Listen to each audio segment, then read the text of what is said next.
Hello, good morning. আজকে আমার recipe হলো আলু স্কোয়াশ দিয়ে পাঁপড়ের ঘন্ট বানাবো।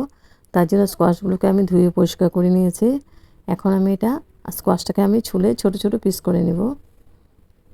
স্কোয়াশটা স্কোয়াশটা খুব খেতে খুব ভালো।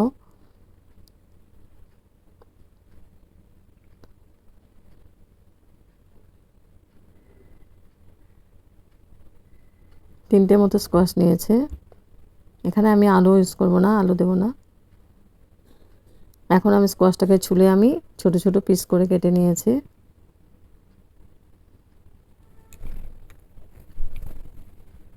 আর পাঁপড় দিয়ে বানাবো। পাঁপড় বড় সাইজের পাঁপড় ছিল, আমি পিস করে নিয়েছি। একটা পাঁপড়কে 4 টুকরা করে নিয়েছে। পাঁপড়গুলোকে আমি তেলে ভেজে নেব। হেভি টেস্টি একটা রেসিপি, সম্পূর্ণ নিরামিষ হবে। রুটি, পরোটা, নান, ফ্রাইড রাইস, প্লেন রাইস সবার সঙ্গে খুব ভালো লাগবে খেতে। এখন আমি পেন বসিয়ে দিয়েছি। পেনের মধ্যে দিয়েছি আমি সর্ষের তেল। তেলটা গরম হয়ে গেছে, আমি পাঁপড়গুলো ভেজে নেব।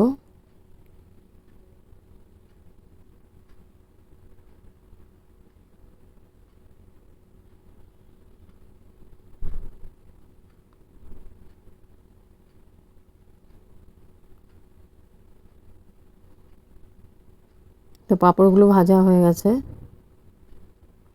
পাঁপড়টা আমি উঠিয়ে নিয়েছি। এখন আমি পেন বসিয়ে দিয়েছি।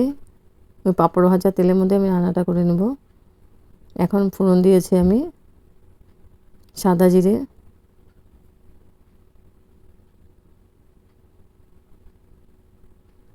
জিরেটাকে আমি খুব ভালো করে লাল করে ভেজে নেব।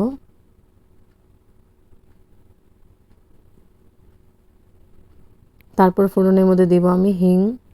হিংটা দিলে স্মেলটা খুব ভালো আসে, নিরামিষের মধ্যে খেতে খুব ভালো লাগে খেতে। এখন দিয়েছি আমি টমেটো। একটা বড় সাইজের টমেটো পিস ছোট ছোট পিস করে দিয়ে দিয়েছে। দিয়ে আমি খুব ভালো করে ফোড়নটাকে কষিয়ে নিব। একদম সামান্য পরিমাণে তেল দিয়েছি আমি। তারপর দিয়ে দেবো আমি লঙ্কা। 3-4টের মতো লঙ্কা আছে, লঙ্কাটা আমি কেটে দিয়েছি। লঙ্কাটা দিয়ে আমি খুব ভালো করে আবার নাড়াচাড়া করে দিচ্ছি।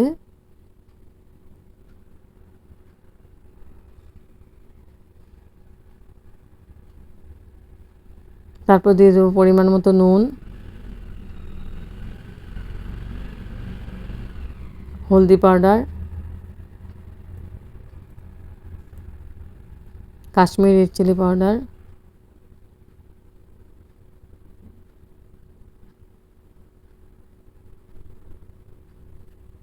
জিরে পাউডার। এখন আমি খুব ভালো করে আবার মিক্স করে দেব মশলাগুলো।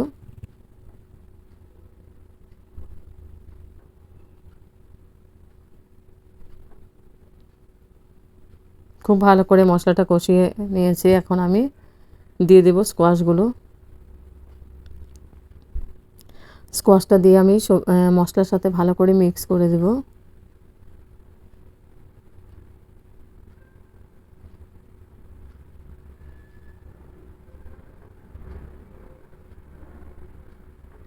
মিক্স করে আমি ঢেকে দেব 5 মিনিটের জন্য। এটা ঢেকে ঢেকেই বানাতে লাগবে।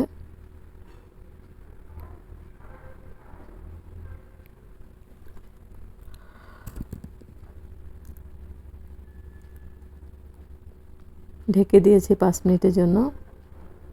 এবার 5 মিনিট পরে এসে আবার নাড়াচাড়া করে দেব।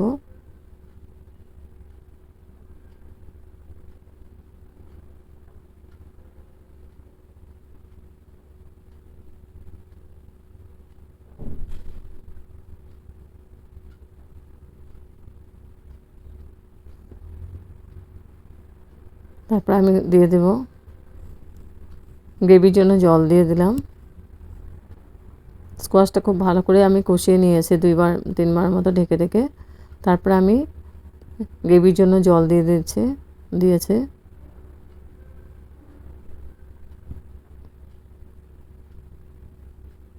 জলটা দিয়ে আমি ঢেকে দেব, তাহলে স্কোয়াশটা ফটাফট সিদ্ধ হয়ে যাবে। আবার 5 মিনিটের জন্য আমি ঢেকে দিয়েছিলাম। এবার 5 মিনিট পরে এসে আবার নাড়াচাড়া করে দেব।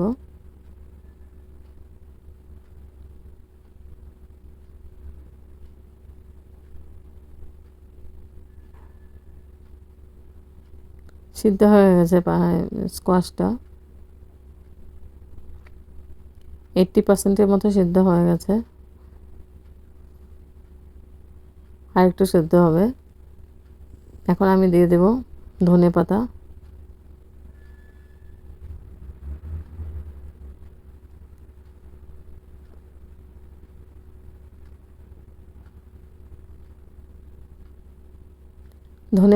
পাতাটা দিয়ে আমি একটু নাড়াচাড়া করে দিলাম।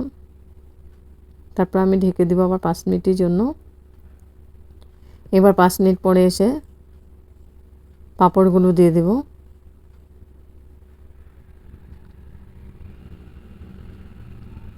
ভাজা পাঁপড়টা দিয়ে আমি ঢেকে দেব। ঢেকে আমি গ্যাস অফ করে দেব।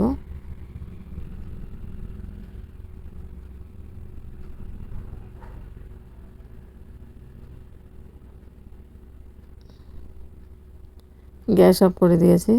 এখন আমি ঢেকে রেখে দেব 5 মিনিটের জন্য, স্ট্যান্ডিং টাইম। তাহলে পাঁপড়টা নরম হয়ে যাবে, খেতে অসাধারণ টেস্টি হবে, আর ভাঙবে না পাঁপড়গুলো, একদম আস্তে আস্তে থাকবে কিন্তু নরম হয়ে যাবে। একটু হালকা হাতে নাড়াচাড়া করে আমি ঢেকে দেব।